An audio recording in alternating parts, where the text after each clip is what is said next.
Hi, Dr. Brian Kaufman. I'm a family doctor turned CLL patient, and I'm here at the last day of the CRC, the CLL Research Consortium. I'm John Gribben. I'm now at Bart's Cancer Institute, University of London, and I'm a founder member of the CRC. I'm joining there when I was still working at Dana-Farber in Boston. Now, I just have to understand that the BART.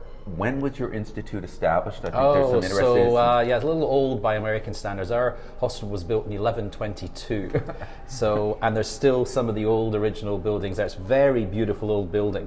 The cancer center is brand new, built behind and adjoined onto a kind of one of the old fronts of the building. But the hospital itself dates back really to medieval times. Wow, that's amazing. There must be incredible feelings and textures. Oh, sure. I mean, William Harvey worked there. The circulation of the blood was discovered in that hospital. Dr. Watson worked there, of course, not in real life, but it's in the books with Sherlock Holmes that he meets Dr. Watson's at Bart's. So it's a very famous old hospital. Right, yes. I just, a quick aside, one of my sons was named after William Harvey. Okay. Right. Wow. So tell us a little bit about the role of cellular immunity in CLL and your work on that. Sure. So we know that that CLL cells should and could be able to be recognized by immune cells. We also have been doing a lot of work within the CLL consortium trying to understand just how a CLL switches immune system off.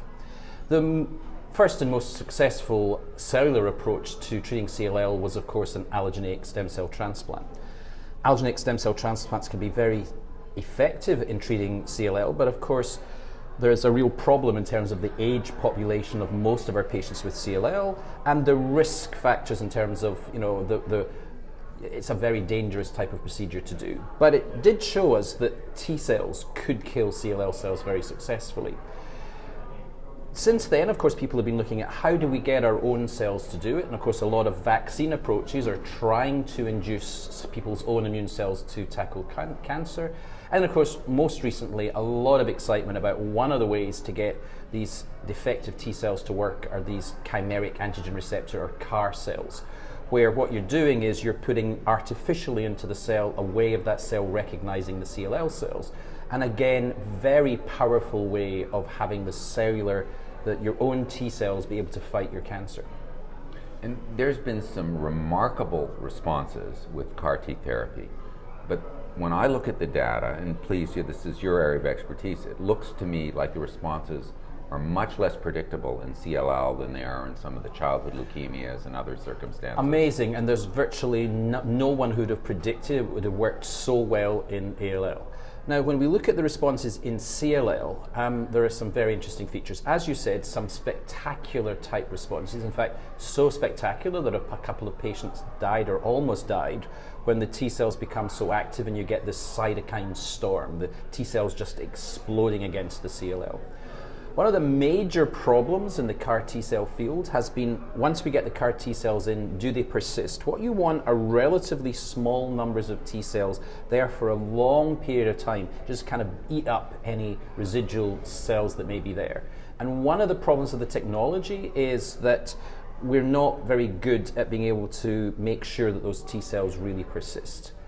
The other big thing and a major focus of my research has been that patients' T cells in CLL are very abnormal, both from the treatment, the disease itself, as well as the previous treatment that people have had. So even though you're putting new genes into those T cells, you're putting new genes into those quite defective T cells. So what's very clear is patients with CLL have less good T cells than the children have with ALL to start the CAR process off. And what a lot of people are trying to do now is how do we augment those responses? Now it's again a double-edged sword. You want to make sure you augment the people that you want to augment, but not augment those people who are already going to get a huge response so that you make things worse. Right. And I think there's also been an issue where some of the cancer cells have evolved to avoid being a target of the new T cells. Any time that you've got a T cell mediated response that's targeting just one antigen, Cancer cells are clever little devils. They can kind of manipulate themselves to hide, and one of the ways they can hide is to down-regulate the expression of the protein on the cell that's being seen by the T cells. It's a relatively rare phenomenon, but I guess the more patients are treated with CAR T cells, the more we might see that occur. Obviously, what people are looking at is, can we target other antigens as well? In an ideal way to do it would be, you'd probably have 2 or 3 different CARs targeting different antigens, so you could attack the cancer cell from different directions at the same time. And I guess the other issue too with some of the targets that we have is that they're also targeting normal B cells, so people are B cell depleted for the rest of their life, possibly. Sure, and of course many patients with CLL already living with hypogammaglobulinemia, and if you take out all your normal B cells, which is what very effective CAR cells will be, you're taking out those cells that will make immunoglobulins, and unless those immunoglobulins are replaced, you're going to run into problems with infections. Now, replacing immunoglobulins is something we can do with IVIG, but nothing replaces having a more effective immune system in the body itself. Right, and that only replaces the immune globulin G, not A, which is important for the GI tract. Not and M to tackle initial and new infections. So yeah, absolutely. Right. So where do you see this going? What's got you excited about the research in this area? Well, I think it's a hugely attractive notion for the patients that I talk to, and certainly for me, to think that you can use your own body to fight your own cancer. And that the whole point about T cell therapy is, once those T cells are in your body, they'll stay and persist and keep on doing the work behind the scenes without you having to go and get more therapy, more treatments. Once we understand what are the best targets, once we understand how we can kill the CLL cells without killing the normal B cells, and of course Dr. Kipps has got, with Bill Weirda's working on targeting this protein ROR1, which is ROR1, which is only present on the CLL cell. If we can find the targets that are only on the CLL cell, leave the rest of the body intact, that'll be safer. We can repair the T cells so that we can have them really be more able to persist and not become what we call exhausted, which is what can happen to some of the CAR T cells. Those things will lead us to persist.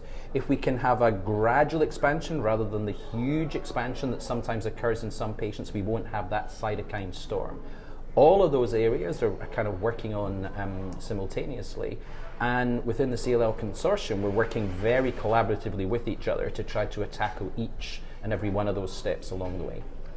Any final words you would want to say to a patient who's looking at cellular therapies, and what counsel you might give them? Sure. Well, of course, one of the issues right now is we're in a very fortunate time for CLL in terms of the numbers of new therapies we've got available. People usually always have choices. The cellular therapies are probably now being restricted for the patients who are failing other types of therapies.